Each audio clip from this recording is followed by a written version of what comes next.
The annular sun eclipse of June the 21st, 2020, is an extraordinary phenomenon.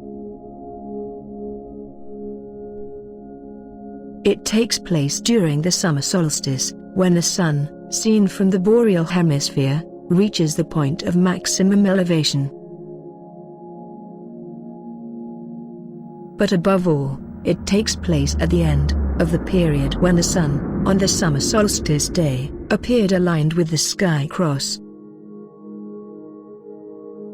The sky cross is the intersection, or better, one of the two intersections, between the two most important celestial rings.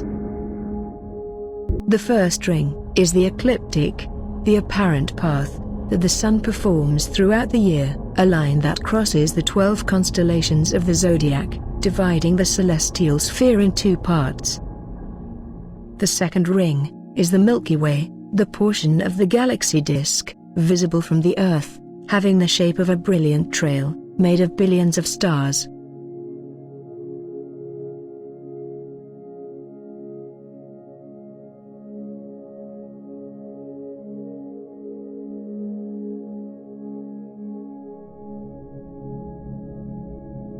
The alignment between the summer solstice and the sky cross is a phenomenon related to the precession of equinoxes, the slow rotating motion, which causes the Earth's axis to change its orientation over the centuries, describing, on the summit of the celestial sphere, a circular trajectory, which is run over a period of about 26,000 years.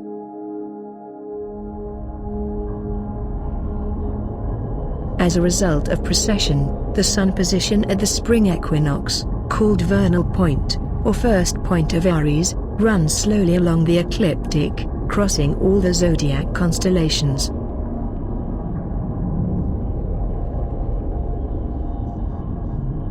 The position of the vernal point determines the current astrological age, one of the 12 periods of 2,160 years, in which the ancients divided the precessional cycle.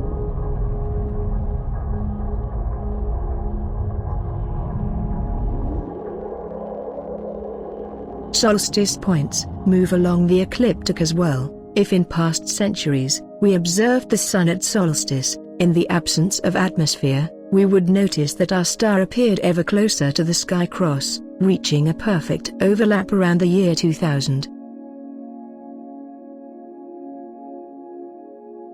The alignment was not instantaneous. The solstice superposition of the solar disk with the intersection point started in 1980, reached its peak in 98, and is actually slowly depleting.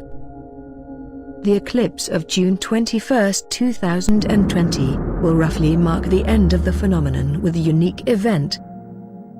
The Sun, Moon and Earth will be aligned along a line, which, as always, is on the ecliptic plane, which contains the Earth's orbit. Since the eclipse happens on the 21st of June, the alignment line will also lay on the solstice plane, that includes the terrestrial axis. But the singularity of this event is that, in this unique occasion, the alignment line will dash directly to the sky cross.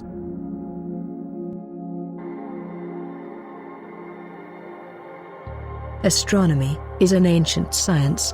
Many ancient civilizations earned an exceptional attitude to the sky observation, though they practiced it with naked eyes. A constant and scrupulous registration and catalogue activity, carried out for centuries, brought to discover and measure even extremely complex phenomena.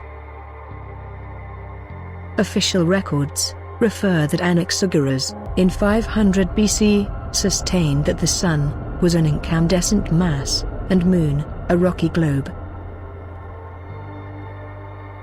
Almost 1 century and a half later, Eratosthenes of Cyrene measured the diameter of Earth, with an error under 2%. In the 2nd century BC, Hipparchus of Nicaea measured the Earth-Moon distance, and discovered the precession of equinoxes. Nevertheless, it cannot be ruled out that precession was also known to civilizations that existed long before Hipparchus, such as the Chaldeans, the Egyptians, and the Sumerians. Most of the symbolism present in their cultures seems in fact linked to the zodiac and to the flow of astrological eras.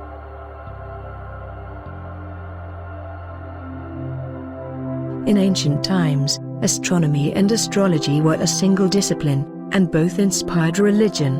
In Egypt, as in Sumer, divinities expressed in some way the properties of celestial bodies, and their affairs were often symbolic representations of their motions. Is it possible that this custom has been maintained in modern religions? Christianity generally refuses to be associated with celestial symbols, yet descriptions of Jesus' life, offered by the Gospels, are rich of elements linked to the sky. The birthplace of Jesus, Bethlehem, which means house of bread, is an ancient reference to the sign of Virgo and its era, which ended over 13,000 years ago. During the next era of Leo, the vernal point came in conjunction with the Regulus star, which Latin name means child king. Like Jesus, the sun laid in a manger, precisely during the era of Cancer, when the vernal point crossed the beehive cluster, also known as prasepe, which in Latin means manger. About the crib, the two animals that stared at Jesus newborn are never quoted in the Gospel, they only exist among the stars. Beside the cluster of nativity, there are the two brightest stars of Cancer, Acilis australis, that stands for southern donkey, and Acilis borealis, boreal donkey. The name of the latter resembles Acilis et bovis, in Latin, donkey and ox. Many other correspondences can be found, especially examining the most ancient Gospel, the Mark 1. Each of these correspondences increases the link between the figure of Jesus and the processional cycle, leading to suspect that one of Christianity's hidden meanings is the expression, in a symbolic form, of the astronomical knowledge acquired in the classical age. This does not simply mean that Jesus symbolizes the sun, but that Christianity received and adopted the teaching of Hermes Trismegistus, as high, so low. Since both man and the world were created in the image of heaven, what man can find in faith, and hence in his own heart, has precise correspondences in natural reality.